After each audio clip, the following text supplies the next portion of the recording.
What you're about to hear will shake you.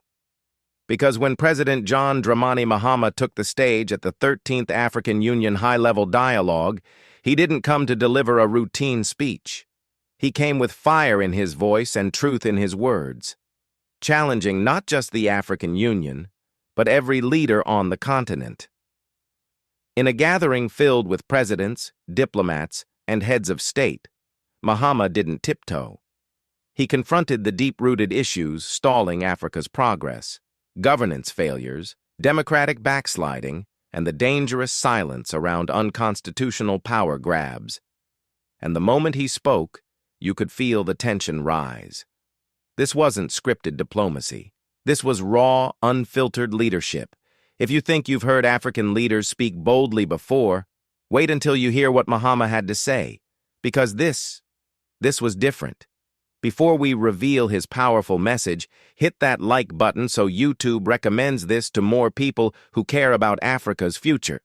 Now, let's take you into the room where Mahama broke the silence and called Africa to rise. My job is a very simple one: to open this high-level dialogue. And so I could just declare it open and go back and sit down.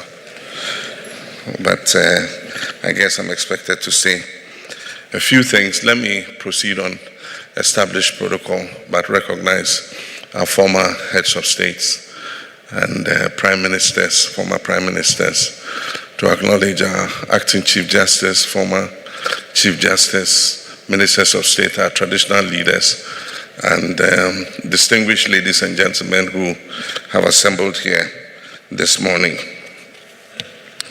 It's with profound honor and heartfelt warmth that I welcome you all to Accra, the historic capital of Ghana, the cradle of Africa's independence struggle, and the spiritual home of Pan-Africanism. And our foreign minister added, welcome to the center of the earth. He didn't go on to explain why, but it's that the meridian and the equator intersect in Ghana's territory, and that's why we say it's the center of the earth.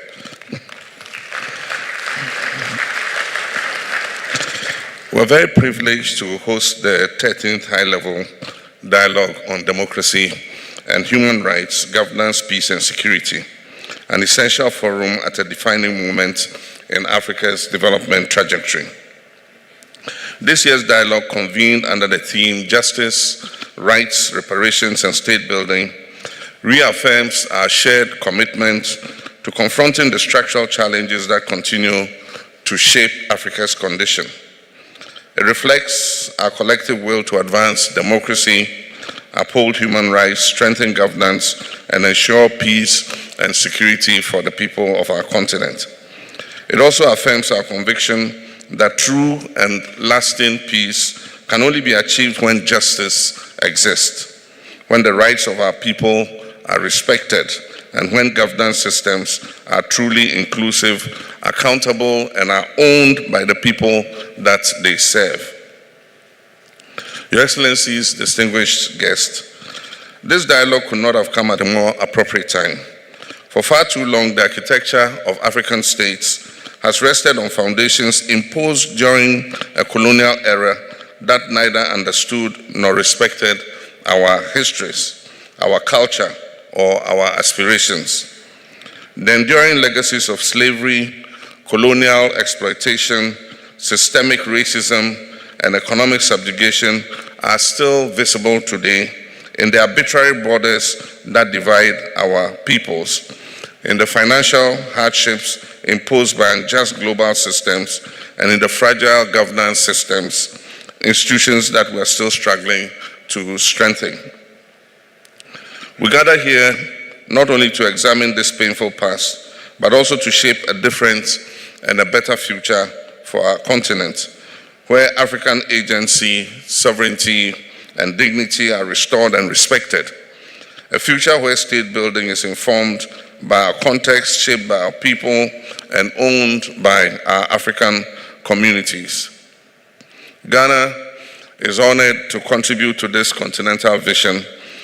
From the bold Pan-African ideals of Osajifo Dr. Kwame Nkrumah, our first president, To our current engagement on reparative justice and democratic consolidation, Ghana has always stood at the forefront of the struggle for African dignity, unity, and self-determination. We believe that unity is our historical imperative and our most effective instrument for achieving justice and prosperity. The Ghanaian people remain committed to building a continent where no one is left behind and every voice is heard and valued. Yet, we must be honest. This dialogue cannot afford to become another ceremonial event filled with lofty speeches but void of action. Our citizens are watching and waiting. Our young people comprise the majority of our population and are growing increasingly impatient.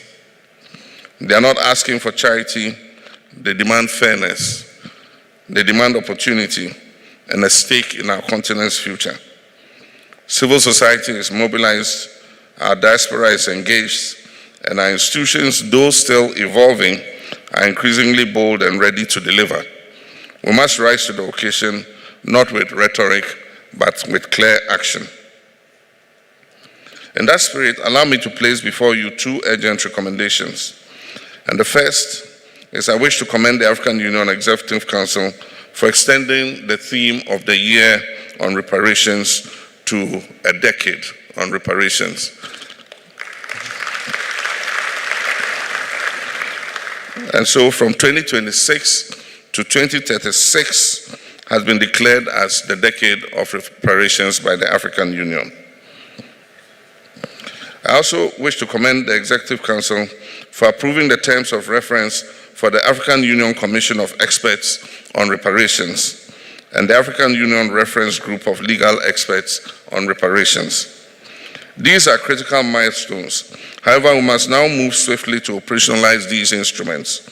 We must empower these bodies with the resources, visibility, and mandate to lead us on this noble journey of truth, justice, and restitution. Let this not be another declaration left on paper. Let it be a living mandate for action. Secondly, I urge this dialogue to take a firm stand on the need for legally binding frameworks across all member states to safeguard our civic space. We must protect the right to organize, to protest, and participate. We must preserve the freedom of the press. The voices of the youth and our women and marginalized groups must be heard and protected. Democracy cannot thrive in the presence of fear or repression. The legitimacy of our governments depends on the inclusion of all our people. Governments must exist for all our people and not just a few.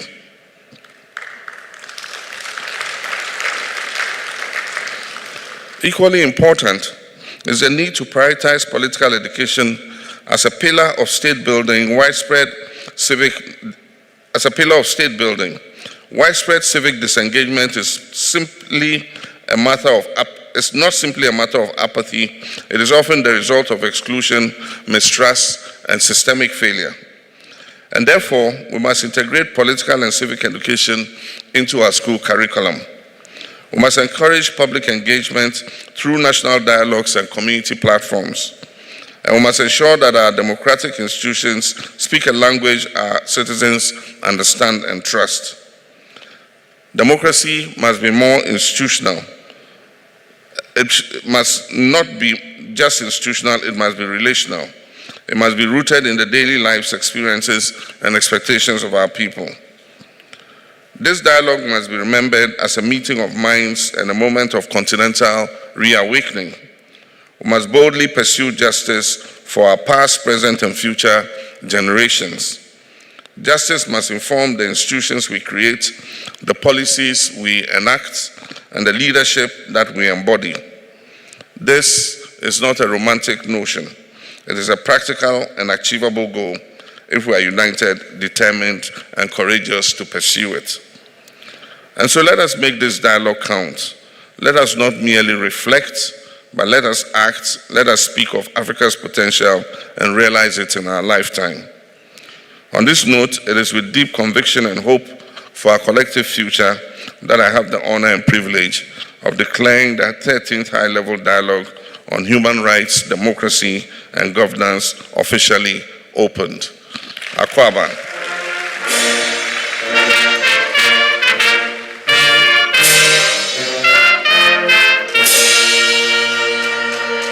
Akwaba, and welcome once again to Ghana. Thank you.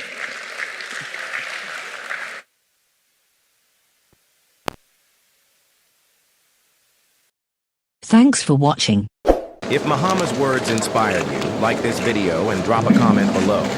Your voice matters. Let's build Africa's future together. Don't scroll, get involved. Voice matters.